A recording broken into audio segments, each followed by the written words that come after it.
This episode is brought to you by Long Journey. Long Journey is dedicated to pushing athletes to reach their goals, especially athletes from the inner city, offering mentoring, athletic training, and high-quality athletic wear. Life is a journey, a long journey. Never quit, keep going, have faith, unwavering faith and confidence in the process to reach your goal.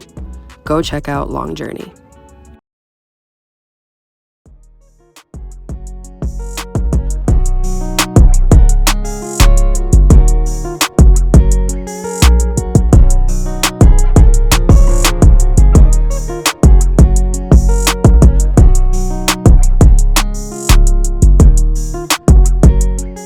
All right, you guys, welcome to another episode of Just Us, the podcast about mental health in the justice system and how creative expression and purpose can be used to make meaning and cope.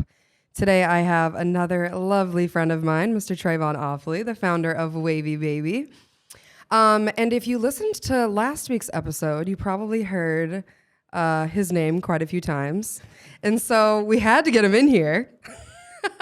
So here he is. Thanks. Tell us a little bit about who you are and what you do. My name is Trevon Offley, of course. I'm from Brockton.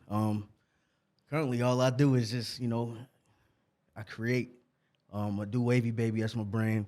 And also a new real estate agent. So I'm out here. No shit. Yeah. I didn't know that. I don't say too much.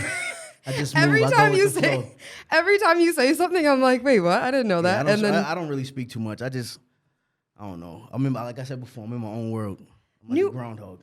Okay, well, let's start there then. When did you? October 20th, 2 days before my birthday. Yep. Congrats. Appreciate it. Was that a lot of studying? 10-hour days. I ain't even gonna hold you. Wow. 10 hours. And I studied for like maybe 2 or 3 weeks. Failed the first time. I ain't gonna lie. Okay. I failed by 1 point, and I was mad as hell. Oh no. And then the next one, like I didn't even study for the second part, the second test. So I'm just like, I booked it, and I'm like, you know what? I'm gonna book it so you can take it. Then I forgot that I booked it. Then the day of, I have set a reminder or whatever, and then I was like, damn, let me just go take this test, expecting to fail. Passed it. I walked out like, yo, what? I was hyped. Wow. Yeah. So have you been doing anything with that, or is it kind of like... No, you got to wait like 6 weeks, 6 to 8 weeks to get your license and stuff for it physically to come in. Okay. So I just been learning, really. Nice. Trying to learn more game and stuff like that. Okay. So you have your fingers in a few pots. Always in a few pots. Always. Okay, I love that. Okay, well, let's really get into all the things. So it's just us. Let's do it. So you said you're from Brockton. And this is one of my favorite questions to ask everybody. What does Brockton mean to you? I mean, Brockton is a few different things for me. It's just, obviously, I feel like Brockton is a different place. Mm-hmm. You got your sports here, you got your people here, you got your brothers here, you got your family here. But I don't know. Brockton is really like the city of champions. You can come out, it's either you're tough or you're not. Mm-hmm. Really, I think that's what Brockton makes somebody. And I definitely feel like it made me who I am today. Yep. Just by being around my environment, being around my peers. I think it's just really the city of champions. I can relate to that because I didn't even grow up in Brockton, and I feel like a good amount of people know that. Some people don't know that, and I always say that, going to Brockton High, and I mean, I went to Brockton a lot because my parents were from there, and all of my dentist was there, my doctor was there, everything was there. But going to Brockton High, I say this to everybody, really shaped who I am today. So the fact that you said it's so relatable, and I feel like if you're from Brockton or you're associated with Brockton in some sense, I feel like you can understand that. I know people from different states or different cities that be like, yo, I wish I went to Brockton High. Mm-hmm. And I'm like, damn, that kind of means a lot. Yep. You don't know it while you're in Brockton. You was thinking damn, this is Brockton. I got to get out of here. I'm one of them. I ain't gonna hold you. I'm definitely one of them. Still to this day. But it's just this is you go to different places. This is Brockton. Brockton, there's no place like it. Yep. You see some wild stuff. Then you see some all right, this is a Brockton person. You know what I'm saying? Mm-hmm. So. No, it's true. And it's nice to hear that from people because I feel like people who don't know about Brockton are like, oh my God, Brockton. Scared, yeah. And it's okay, you see what you see on the news, and it's it's not just that. And every city has that, Like my mother always told me, she was like, everything is what you make it. Mm-hmm. Make of it. You know what I'm saying? Like, Yep. I was involved in sports early. Yep. That was my life until I got out of college, pretty much. Yep. But it's like, if you want to go that route. That's on you. But Yep. route is what you make it. And I feel like we see that, and we saw that a lot, especially when when we got to Brockton High. That's when I feel like it's really like, okay, you're going to go one way or the other. Yeah. And that's really where I feel like we kind of got to see, like, you know, what was going to happen next for a lot of people. Oh, and you saw. Yeah. You saw. Yes, you did. So what was life like growing up in Brockton for you? Like your early years? Said, my mom's she's always been a single mom. She kind of knew from like an early age for me that he got to get involved with sports. Mm-hmm. I grew up on the south side of Brockton, Tribute Street. Obviously, south side of Brockton is a tough area, but she always knew from an early age, you got to get involved with sports. You got to get involved with sports. And I was doing sports year round. I was doing basketball. I was doing football. I forgot. I was doing everything. I forget what else I was doing, but everything was just sports. Like AAU, you travel. Yep. You're going to different states, stuff like that. So I've always been dedicated to sports. But she kind of, life for me was just that. Yeah. Sports, my family, and I'll have a few friends, just like I do now. I have a few friends, whatever. I just chill in my neighborhood. Yep. Stuff like that. But other than that, everything in my life has evolved around sports. Yeah. How was that having to travel a lot, and like how was that on your mom being a single mom? She loved it. She did? She loved it. It was peace. Oh, I love to hear that. Now that like I know her, like I know she wishes, like even some people in my family, they wish that I still play football. Yeah. Because it brought like excitement to their life. Yeah. Like even my dad, like to this day, he'll bring up some damn highlight tapes, like, give it up, brother. You know what I'm saying? You're like, it's over. And he'll ask me about plays. You remember this? Like, yeah, I ran it. You know what I'm saying? But it's just like it brings excitement to them. Yeah. You know what I'm saying? So they loved it. They loved it. So how was it growing up being in a home where you were with your mom and she was a single mom? How did that affect you in any way? Did that shape your thoughts and views now? I think as a kid, you don't really think about it too much. I mean, this time, like, we'll probably get into it later because this is just us. But my father was in and out of jail when I was younger. So, but I mean, as a kid, you don't really know like what's going on. As a kid, you don't really know like me, for example. You don't know if you're broke. You don't know what's going on. Right. You know, you have a house over your head. You got food and stuff like that. So I don't know. Like, I don't know if it was tough on her, to be honest with you. She didn't make it seem like it was. Yeah. But I don't know. She did what she had to do. When do you feel like you realized maybe a little bit more of what was going on, like with your dad, and you know that your mom, I think, oh, she's by herself and my dad is in this situation? like for real, maybe 11 or 12. Okay. I remember there was a time he sent me something from jail, like a letter, and this is drawn. This is a little art drawing I still got to this day. He was wishing me a happy birthday. He'll send me the letters, and then like when he sent me this letter, I kind of like broke down for the first time. Like, damn, my father's in jail. Yep. Like, I don't really know how long it's gonna be till he come home and stuff like that. Because I was always used to, even in college, I was always used to seeing my father at my games, my football games. And then I think, for instance, this one time, like this one year, he wasn't there. Yeah. And if you know my father, matter of fact, if you go to the games, you're gonna know who my father is. Yeah. You know what I'm saying? So it's just like, I think that one year was like, damn, like he's really in jail. Yeah. So I think that's when it hit me. And obviously, you're on the verge of being a teenager. Right. Things start to change. You know, the way you talk to your mom starts to, as a male. Yep. The way you start to talk to your mom is a little different. Stuff like that. So there's stuff that she can't control and can't control. You know what I'm saying? So, were you ever? Did you ever visit? I visited my father one time. He told me never come back. Really? Never came back. Yep. Conquered. I'll never forget it. What was that like for you? Well, first it was a hassle to get in there because you got to wear like certain stuff. So I had to go to Marshall's about 3 or 4 times in one day. Damn. Thank God for a receipt. Had to return all that.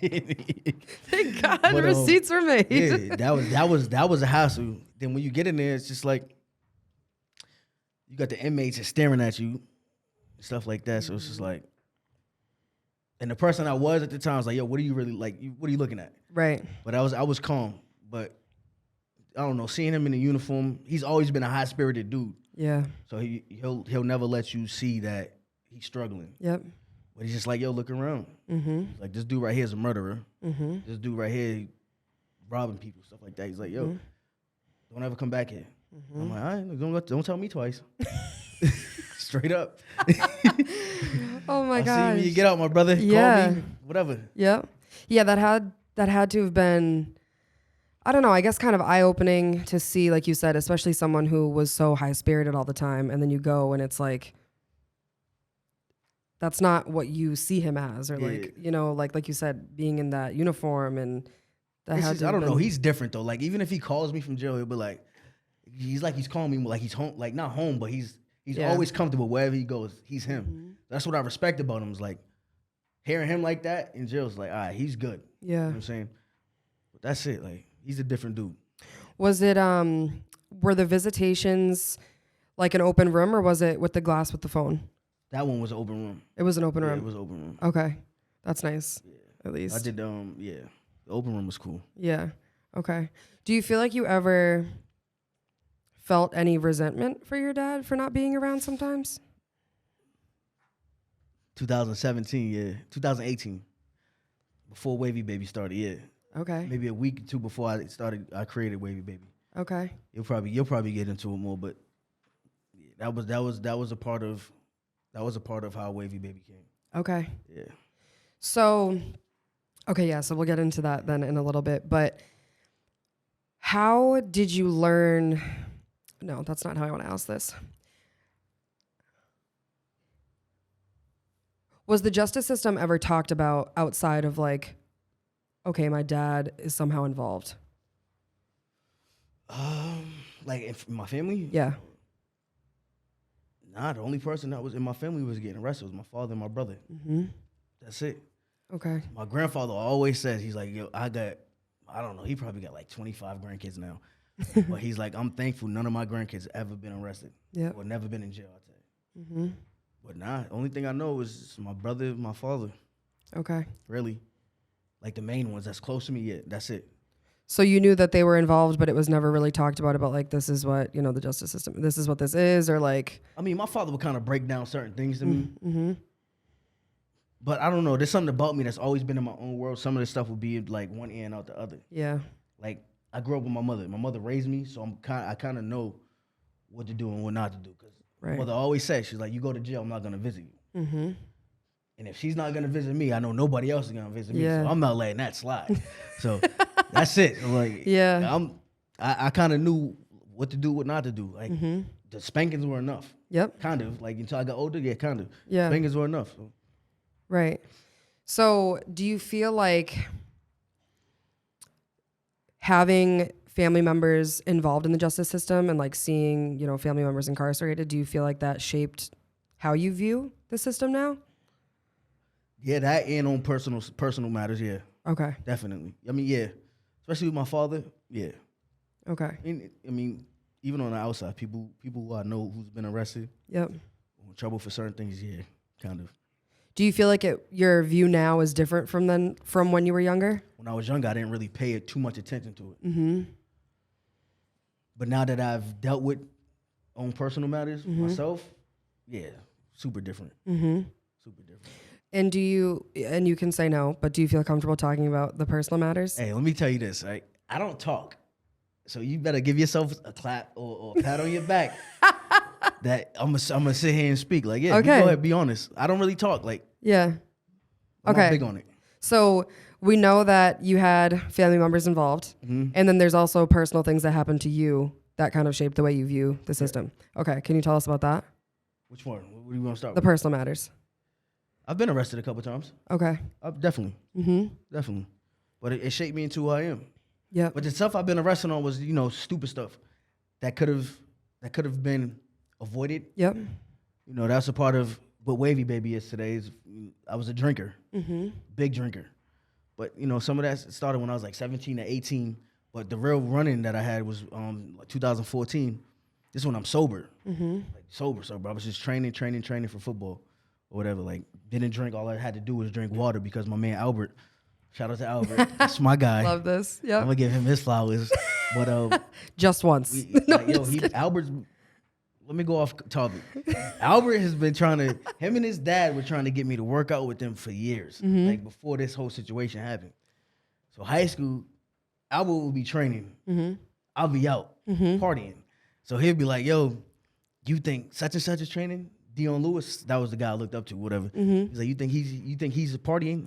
Like, he's in college, maybe. That was me. Yeah. But nah, they've always been, trying to get me to work out. And this year that I worked out, the workouts were so intense. I was like, nah, I'm not drinking. Hell nah, because I'm not about to sit here and throw up tomorrow. Right. So I was just drinking water. Well, yeah, I'm over here at a kickback or whatever, and the police are trying to shut it down. Cool. But it was more of an incident. They were trying to say that my car was parked in the wrong spot, but there was no parking sign. There's a whole row of cars. That's not even for the party. Then I go out, they give me a ticket. I'm like, yo, let me just move my car. I'll pay the ticket. So the cop is like, nah, you're going to pay this ticket and we're about to tow it. And I'm like, that doesn't even make sense. Why are you going to tow my car, whatever? Right, like so you're like, I'm right here. Like, let me just... At this point, I'm by myself around cops, whatever, and there's another dude, he's just watching, yelling at him, like, not even yelling at him, that's after. And then, like, I'm talking to one cop, and then another cop on the side just tases me. Straight up. I swear to God, if I'm lying, I'm dying. So he tases, like, he hits the shirt, the polo I had on, and I'm just like, damn. I was like, yo, are you tasing me? Because it didn't shock me yet. So then he hits it again, boom, now I drop. It's not funny, but I drop. There's one thing you know about Trevon is he's somehow gonna make it. He's gonna laugh. It's not funny. Okay, so you drop. It's funny because I'm gonna say something like, this is the truth though. So then I drop, and I'm like, obviously you start. I don't know if he's shaking or I don't know what the hell it is, but your body just gets tight. Yeah. So then, boom. Now he tases me again, and I'm on the floor. So now I'm talking crazy a little bit. I get up. I pissed on myself. Oh my gosh. Straight up. So then whatever, they take me to the station. While I'm in the station, they saying to each other, like, yo, what are we about to charge him with? So I'm like, wow. It's like that. Like, yo, y'all just arrested me for no reason. Right, and now you're trying to figure it out. Now y'all asking what y'all charging me with. So now you sitting in the cell, whatever the hell it is. I don't know. I don't know. Yep. You got a police officer walking around with a gun trying to scare people, like, cocking back. I'm like, yeah, I'm straight. Oh my God. I'm straight on this. So it's just like small stuff like that I don't really like. Yeah. Like, why are you trying to intimidate me when I'm already in a holding cell? Right. You know what I'm saying? Right. That's corny. Why'd you arrest me in the first place? I didn't do nothing. It could have been simple if I just moved the whip. Yep. And I could have just left. You know what I'm saying? Now, right, like it all could have been now avoided. I had to pay for the ticket, I had to pay for the tow, and I had to pay for some bill. So after that day, I was like, yeah, I'm straight. I'm not a big fan of the police. Yeah. So when you see them now, do you feel like there's a feeling that you get that you might... I was driving this morning, and a police turned his lights on right behind me. My heart jumped, but it was for somebody else. Like, it's stuff like that. Like, it shouldn't have to be like that. You know what I'm saying? Yep. It shouldn't have to be like that. But it is what it is, I guess. Maybe PTSD. I don't know what it is, but... I mean... Yeah, well, yeah. So, like, I don't know either, obviously, because I don't know. We haven't had too many conversations about this. So, but like, definitely symptoms related to, that kind of a disorder, because you probably have a lot of like hypervigilance, and I mean, even the physical reaction, like you said, when you saw the cop, like the lights go on. That's, not everybody experiences that, and those people that don't, obviously, like, they're privileged, to not have to feel that way. And I'm black on top of that, so it's just like, I don't know. I got pulled over a few times driving. You're going 65 and a 55, like, all right. Right. You know what I'm saying? Stuff like that. But then you probably have a different, what's going through your head when you get pulled over for 65 and a 55 is different than if someone who, me, for instance, like if I were to get pulled over in a 65 and 55, like, my mind, what would be going through your head wouldn't be going through my head. And that's privilege, right? Like, and I understand that I'm white passing and I'm a female. And so there's a lot of things that it's just different, That's a fact. And regardless, it shouldn't have to be that way. Yeah. And I mean, like, we can say that until we're blue in the face, but not all cops are bad. Yes, that's like, true. even when I was in that, at the time I got tased, when I was in there, dude was like, this is black dude. I don't know his name. I forget his name. But he comes to my cell, whatever the hell it is, a holding cell, whatever. Yeah, there's like a holding. They say like a holding it's just tank. whack. Yeah. But he comes over to me. He's like, "Yo, what's your last name?" And I'm like, "Offley." And he's like, "Oh, you're such and such nephew." And he's like, "I'm like, yeah." And he's like, basically, he's like, "Yeah, these guys in here." He's like, "It's different." Basically, one of the chiefs is known to be dirty, stuff like that. And I'm like, "Damn." Well, he can't really do nothing or say much about it because he works for them. Right. So that's how I don't know. It's just weird. That's just how it goes, I guess. That's your team. Yeah, that's true. But I'm glad that you also brought that up. You know, not all cops are bad, but that doesn't take away the fact that if you see a cop, you don't know them. You don't know what, you know what I mean? So you're going to still have that feeling. I mean, I wouldn't say I don't like them, but it's definitely like, I don't know. It's a concern for sure. Yeah. I don't know what's going to happen next. Right. That's a scary feeling. That's why me today, like I like to be so much to myself and quiet, because I know my old self, like I would have like a little what is it, a tantrum? Not even a tantrum, but it would be like an attitude, blackout towards them. Yeah. So I'm just like, you know what? Some stuff's not even worth it. Just comply. Do what you got to do. Get yourself out the situation. Yeah. I take that like in life, anything, people, whatever. Get yourself out the situation. So you said that you used to drink a lot. Yep. Yep. Yep. So when you say drink a lot, did it become a problem for you? Yeah, after a while. Okay. Like before WaveyBaby, yeah. Okay. Like a week or two before it started. So it sounds like right before WaveyBaby started, there was a lot going on. Or you were maybe realizing a lot of things. And because I don't know if you realized, but there was a few things that we talked about. So like your dad, drinking, and personal matters. Yep. And all three of those things you said about 2 weeks before WaveyBaby started. 2 to 3 weeks, yeah. I definitely within a month. But I was bad. It was bad. Like, I was drinking maybe four days a week. Mind you, this is my last year in school that I was really getting. I mean, I started drinking at like 15, 14.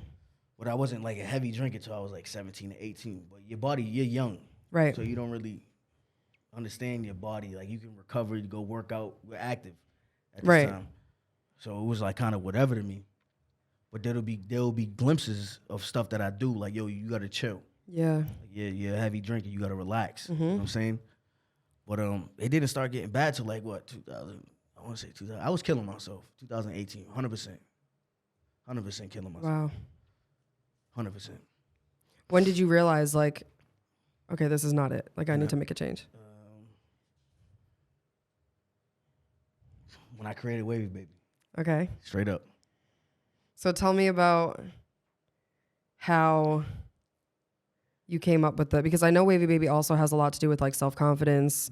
So tell me a little bit about what was going on at that time and how you were like, I want to do this. So before WaveyBaby, I was a partier, big turn up, you know, wave guard, whatever, stuff like that. You know me. My personality's always been I love kinda, it. Yep. But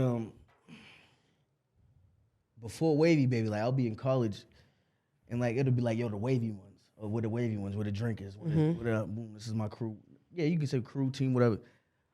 With the turned up ones, Get Live crew. You know what I'm saying? We was that. But then I ended up being in this little facility. Now you say a little facility. I checked myself into a facility. Oh, wow. Checked myself in. Was it I was cooked? Like I was out of my mind, cooked. Was it for substance use or mental health? On my personal, when you checked yourself in? Personally, for me, it was for both. Okay. Because I was out of here. I was cooked. Did it address both? Like some people will say like, oh, I went to rehab for like there's a specific substance. Yeah, I mean, yeah, it did. Okay. Yeah, it did. But I'm just honestly, like I said, I'm killing myself. So this features about me and stuff that was going on. I was like, yo, this is not you. I'm in my head too much. I'm concerned about other stuff. I'm letting opinions get to me, which is like, that's not even you. You know what I'm saying? So it's just like, but it was like, I didn't have a phone. Like I couldn't have a phone. So it was just me, the bed. Oh, you mean when you were in the facility? Yeah, yes. Me, the bed. I was watching a lot of Fresh Prince. And I'm just watching stuff or whatever. And then the dude next to me is an alcoholic. He can't even get out of the bed. Like they got to come to him to do certain stuff. And I'm like, all right, this might be a sign from God. Like, yo, you're bugging. He's an older dude. He might be like 40 something, 50. So I'll get up, I go shower and stuff, and I'm looking in the mirror, just looking at myself like, damn.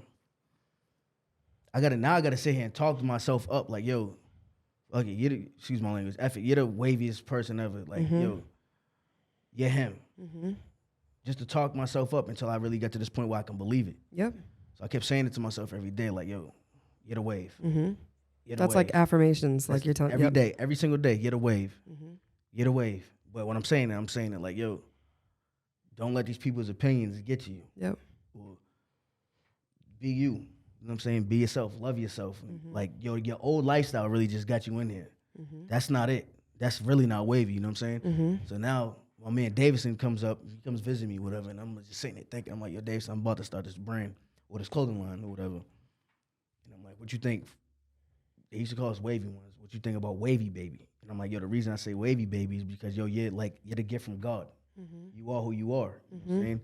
Like, everybody should be themselves and don't ever worry about what other people is talking about. Yep. So right then he was like, yeah, that's fire. Wow. Boom. WaveyBaby. I'm in the hospital drawing stuff out. Wow. Yeah. Just like that. Wow, I love that story. Okay. I want to backtrack a little bit. Go ahead. So what specifically, because I know you said like you felt like you were telling yourself like, okay, I'm bugging. I need to go check myself into somewhere. What was going on, whether it was in your mind or like, we just both did the same thing, where you were like, no, I need help. Like, I can't do this myself. Well, the consistency of me drinking started like, probably obviously my last year in school. Like, I shouldn't have graduated, honestly. I passed like literally by the skin of my teeth. Yep. Or whatever. But like, it was that, and then I don't know. I just kept drinking. I just kept drinking and drinking, trying to numb everything that was going on. Like, I'll spend my money on alcohol. That was another thing. Like, I'm cheap as hell. But when it came to alcohol, I'm going to spend my bread on it. You know what I'm saying? Like, yo, I'm going to spend my bread for a good time. Yep. You know what I'm saying? So that was that. And then I had a situation with my dad. And it was kind of like after I started playing football, it was like, I personally felt that we wasn't in contact as much. So that was another thing in my head. And you felt like that was because you weren't playing anymore? Yeah. But to this day, I even say alcohol is the biggest drug in the world. People don't think it's a drug, but it's a drug. It's a legal drug. And then once you start drinking a lot, you start putting stuff in your head. Like when I was in the hospital, it was like, yo, are you a schizophrenic? Or they was asking me, trying to test me if I'm a schizophrenic, if I'm hearing stuff or whatever. But it was just stuff like that was going on. That maybe I was putting stuff in my head that wasn't even true. Right. You know what I'm saying? Yep. But I'm just going to drink again to numb it out. But you get up the next day, you feel even worse. Now you're mad. At yourself. Now, imagine doing that for a couple of days in a row. You're about to be the Hulk, angry. You know what I'm saying? That was me. Like, what am I mad at? You know what I'm saying? Right. I just wanted there's stuff that was going on that I wanted to be my way. It wasn't my way. Like I said, I was spending my money on alcohol, so I was broke. And shit, I don't know anybody who's broke and happy. You know what I'm saying? So it was just a lot. Like, it was relationships, friendships. I was tarnishing. I'm like, yeah, I'm straight. Yeah. I'm going to just drink to that and enjoy my time while I'm drinking. So. Did you ever get diagnosed when you were with anything when you were in there? PTSD. Okay. I had PTSD, little bipolar, and then anxiety. Okay. That's it. Okay. How long were you in there? A week, because I did everything I needed to do. Okay. And if you don't, you stay a little longer. Okay. So after that week, how were you able to kind of keep going in the right direction? Like I said, I was a drinker. So step one is you got to stay away from.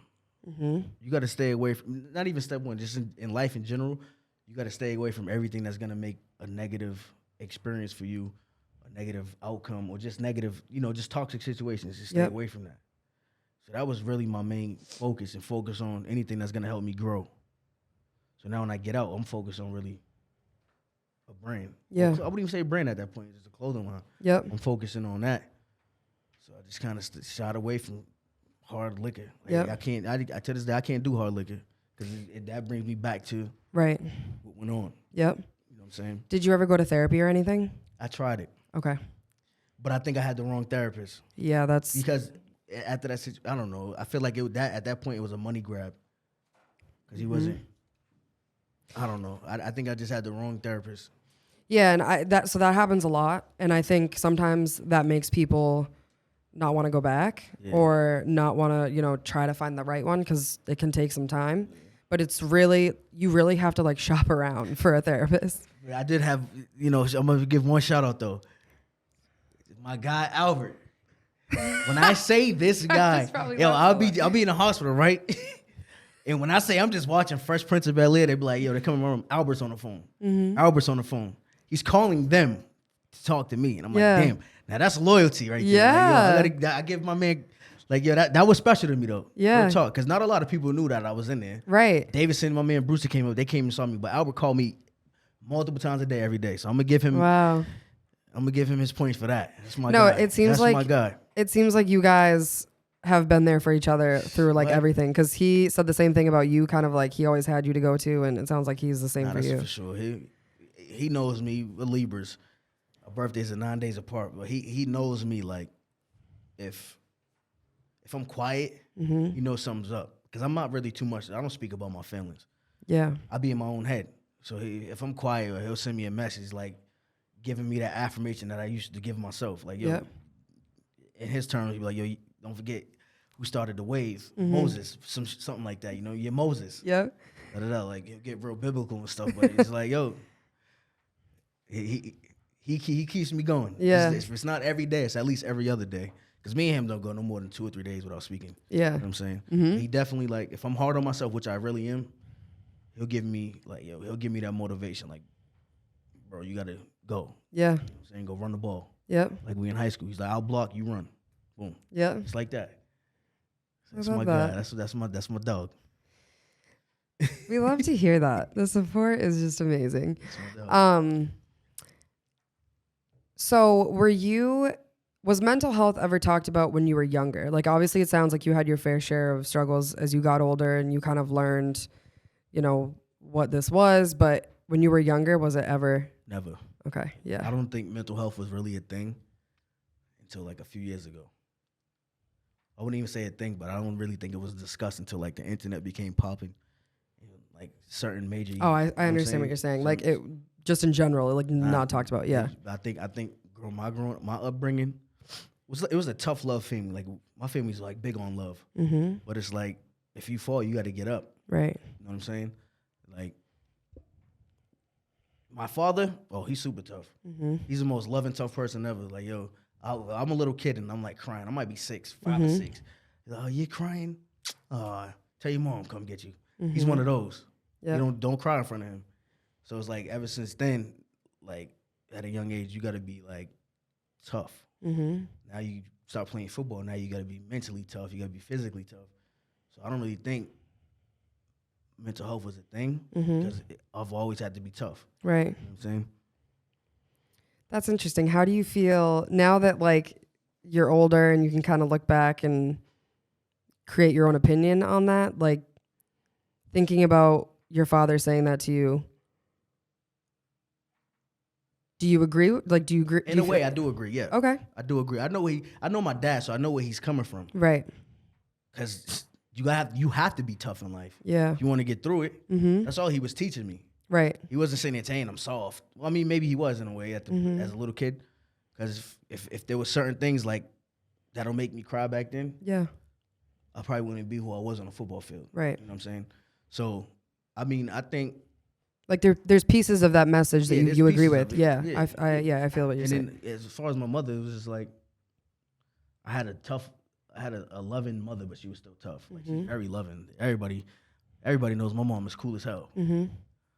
But at the same time, she's independent, so she's like, hey, you gotta get up. You gotta do what you gotta do for yourself. Yep. So it's always been toughness, but mental wise, it's never been a conversation. Do you think it would have been different for you as you got older if it was spoken about when you were younger? Now, kind of, yeah.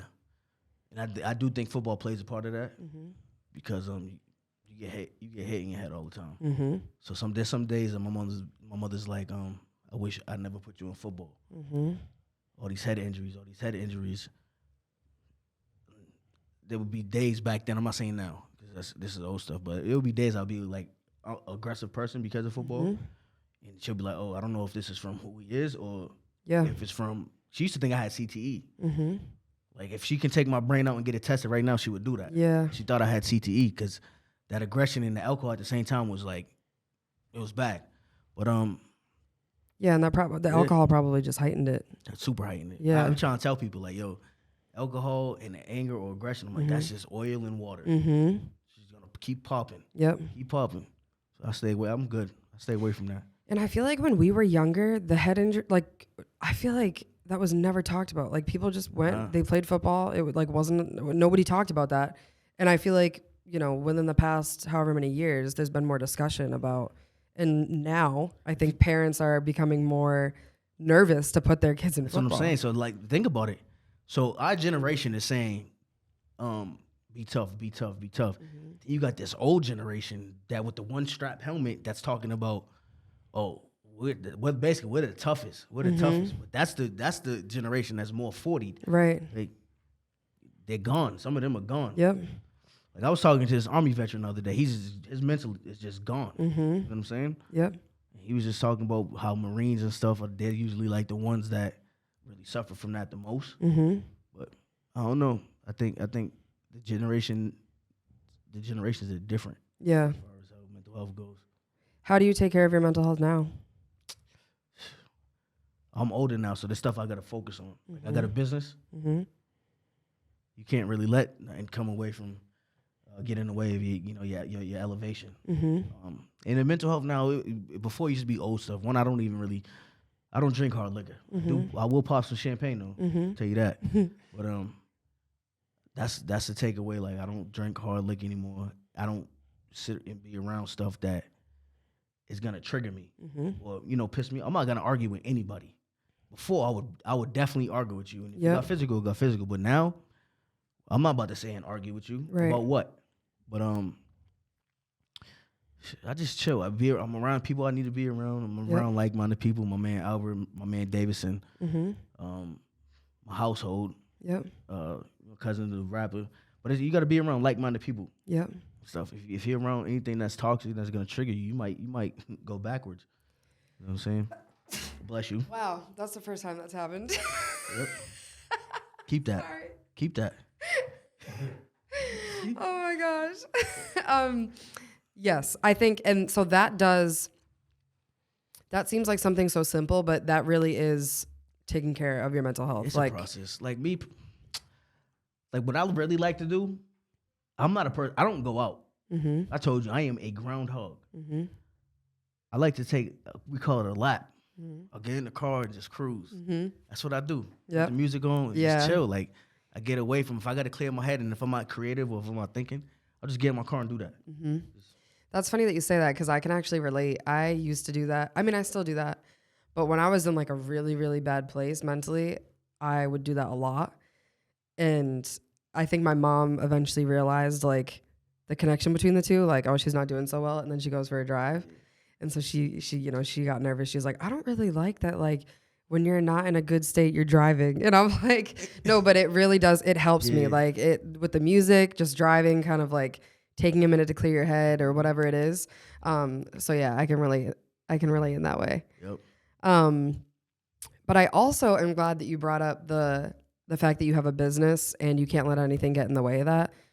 Because I was just talking about this the other day at work, actually, that the United States specifically is so like work. Yeah. Don't take time for yourself. Like, don't take days off. If you're going through something, like, you got to push it down and you got to still go to work. If you're sick, it's like, okay, how sick do I have to be to call out? Like all these different things. Whereas in so many other countries, I feel like it's so different. Like some things are like slower and it's like you can go home for lunch and then come back. And like, you know what I mean? Like little things like that where like people here, you don't even take, you're eating through you're working through your lunch break. You know what I mean? Like, So I can appreciate what you're saying. And it sounds like your brand also does help your mental health in a lot of ways. Yeah, for sure. And it's also still so important to like take time to relax. You know what I mean? Yeah. Which can be hard to do. For sure. And so I think that's another like battle that we're constantly working through. I mean, it's really, honestly, even having your own business it's not, some people might think it's easy. Oh, he's an entrepreneur. I'm an entrepreneur. Like, nah, it's not even peaches and creams. Like, tripping. Yep. That might be one of the most stressful things. You have to be cool, calm, and collective through certain situations. Absolutely. Because anybody can get up and go work for somebody and get paid 2 weeks. Yep. Now, you as a business owner, shit, I didn't go 5 days without a dollar. But that 6th day, you can make a couple $1,000s. You have to be mentally prepared. Yep. It's on you. You know what I'm saying? So, I don't know, like, it's not for everybody, but I wish everybody can do it. Because if the big companies can do it, why can't you do it? Right. Yep. That's how I always look. If Nike and Adidas can go get some stuff from overseas and put something on it, why can't you do it? Yep. Anybody, I mean, you can do it. I want to say anybody can do it, but you can do it. You just have to have that. You got to have that strength. You got to have that motivation to tell yourself, I'm about to do this. I'm about to do this. I'm going to do this. Because I know a lot of people that say they're going to start a business and didn't even start it. But I don't know, whatever floats people's boats, I guess. But it ain't like me. I haven't worked since April 2021, I think. Wow. But honestly, like,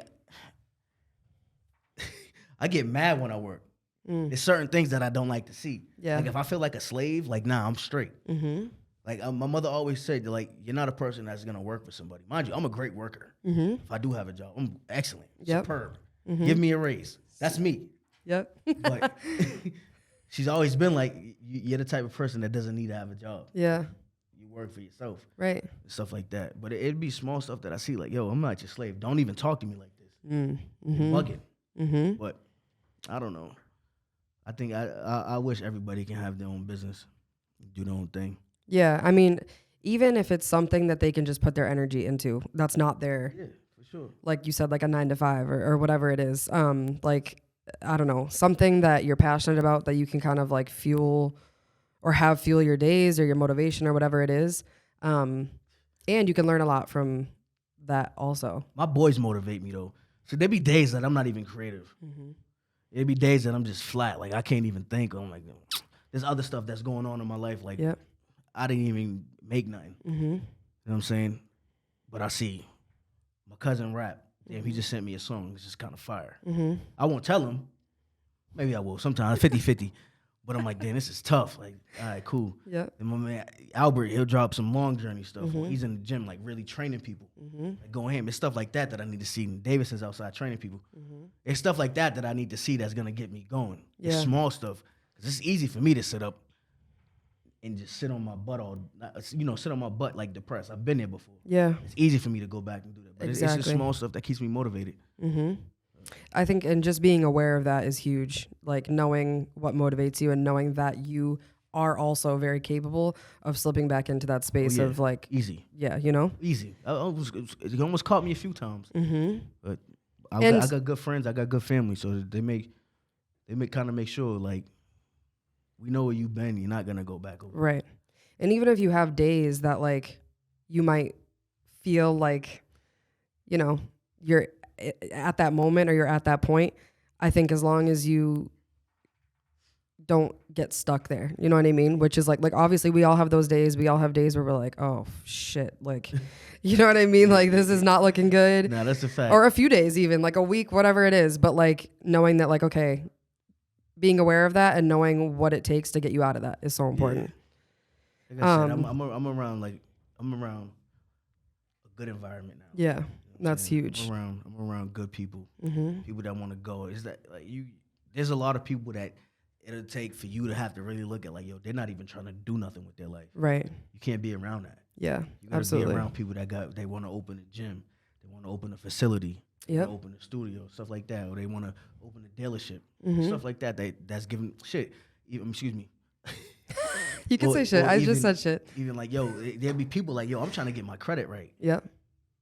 That's cool to me. Like, yo, you trying to do something. Right. You know what I'm saying? So you got to be around those type of people that got drive. Right. You I agree. Be around people that want to, drink and smoke all day. All right. You see how far that's going to get you, brother. Yep. So the brand specifically also focuses on self-confidence. So can you tell me a little bit about where that comes from? That comes from being in the hospital. Okay. I've always been confident, but it was never like a vocal confident, or I don't know. Like I've always been somewhat confident. You know what I'm saying? I feel like as long as I've known you, I feel like sometimes the people who exude the most confidence on the inside really aren't that confident, and they're very insecure about, whatever it may be.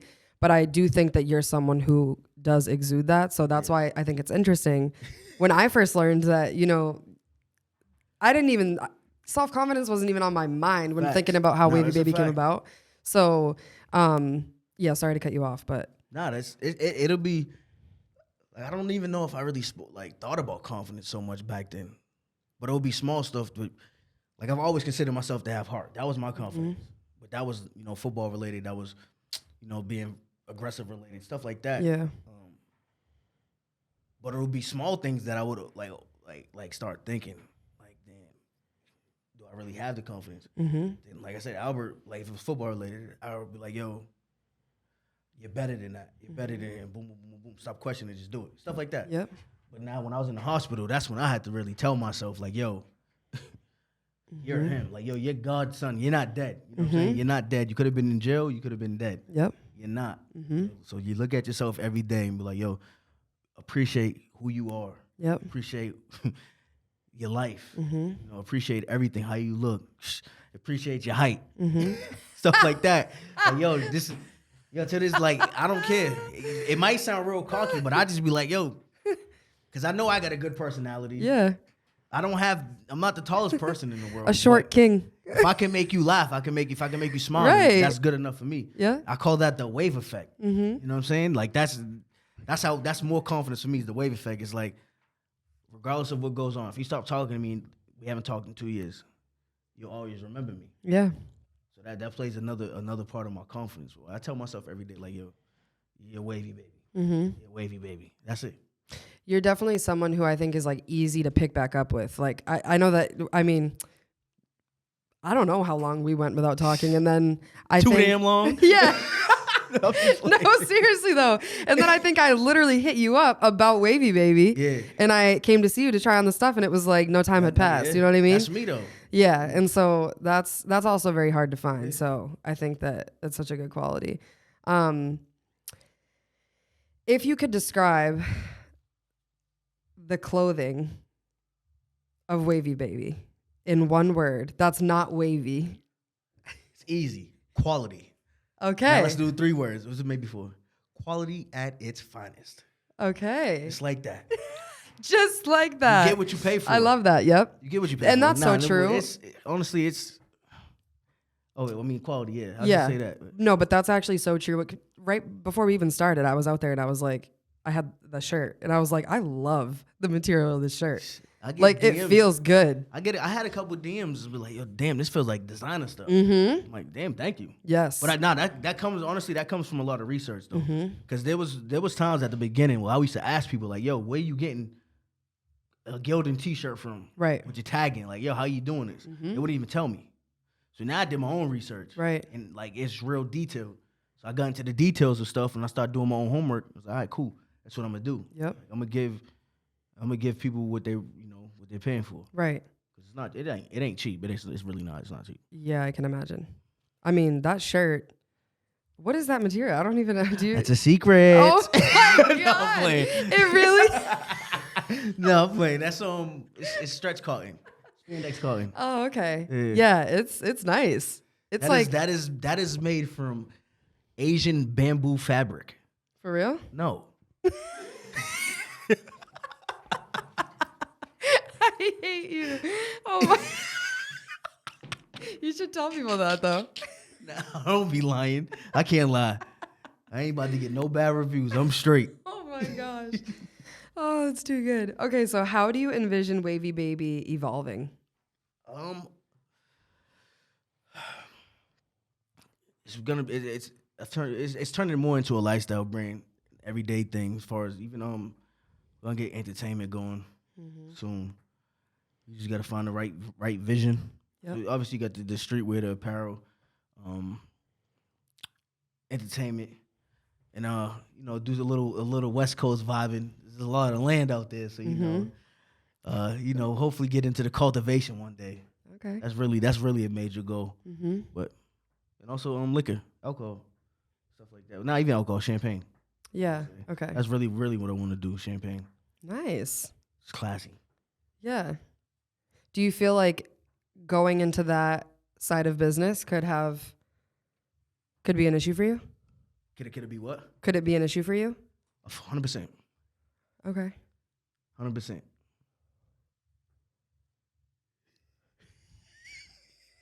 Okay. So that's something that you've been thinking about. I think yeah, 100, like a lot. Okay. But again, I think you got to be slow though. Yes, and it goes back. Everything at once. And it goes back to that awareness. I feel like that we were talking about, which you've obviously came a long way. Champagne. Right. Be very specific. I'm all stuck with the alcohol wave. That's over with. Well, devil. Well, I'm happy for you and also super proud of you. And I really appreciate you coming here and agreeing to be on the show and being so vulnerable and sharing your story, because I didn't know more than half of the stuff that you told me today. And I know that a lot of people probably don't know your story. And like you mentioned, you don't really talk much and you don't share. Like, you're not out and about and, putting stuff out there. So y'all will see me every February 2nd. That's it. So I come on my hole. I'm dead. But yeah, I appreciate you having me. I've been waiting 10 years for you to say that. But thank you for having me. Nah, for You've I been appreciate waiting it. 10 years for me to say thank you. Honestly, you got something good going. So thank you. I appreciate that. Mental health is a major thing going on. You even see the dude Twitch who just died. It's small stuff. Like everybody's saying that, oh, he's happy. This, that. He was just like this yesterday. Yep. You don't know what's going on. You really don't know. You never know what's going on underneath the surface. I don't even, honestly, it got to be more than just talking to somebody too. That's only going to be a temporary relief. Yeah. People got to figure it out. No, 100%. And I talk to you right now. Yep. And shit, I go in the car and boom, what I'm saying? Yep. Yeah. No, and I think that, you and I only spoke about it a little bit, but you and I both on the outside to everybody else probably look like the happiest fucking, like have nothing going on really. But we both have also clearly had struggles. So Now, honestly, I'm gonna say one more thing too. Make it a habit to, even for myself, because I hate my phone. I hate texting. I hate talking. Make it a habit to check on your people. Yes. Because those same people that check on you are waiting for somebody to check on them. You know what I'm saying? So make it a habit to check on your people. All you gotta say is, "Yo, what's good, bro? You straight?" Stuff like that. So make it a habit, even for myself, because I'm terrible with my phone. Yeah. No, it's true. I move too fast on a day-to-day basis. Yep. But it's just, my grandfather said, I just want to hear a call from you. That's it. So just make sure you check on your people, say hi, whatever, because you never know what's going to happen in the next day. Yep. It's so true. No, it's true. But thank you again. And this was so good. I think that everyone's really going to enjoy listening to your story. and again, I think it's so relatable. So I think that, I hope, it inspires people and it gives people a sense of, I don't know, maybe comfort, like we were just talking about, like, you're not alone and all that good stuff. So yeah, thank you. Yeah, no doubt. Appreciate y'all having me. Keep it up. This is completely done, we're done, but do you remember what you used to call me? Morg butt. 100%. Why would I forget that? I haven't heard you call me that in so long. We got an extra 30 seconds. Make sure you keep that on here. No cuts, no edits, none of that. Yeah, none of that. Morg butt. Not Morgan, Morg butt. Still to this day, I'll never forget it. I'm taking that to the grave. We had class together in high school. I don't know why I called you that though. I don't know. Miss Horseman was probably like, "What the fuck?" Yo, shout out to Miss Horseman too. I love Miss Horseman. We do love Miss Horseman. Horseman. She still hits me up. That's the homie. My second mother. The best. All right. Well, thank you again. This was so fun. I enjoyed talking to you. And like, comment, subscribe, comment.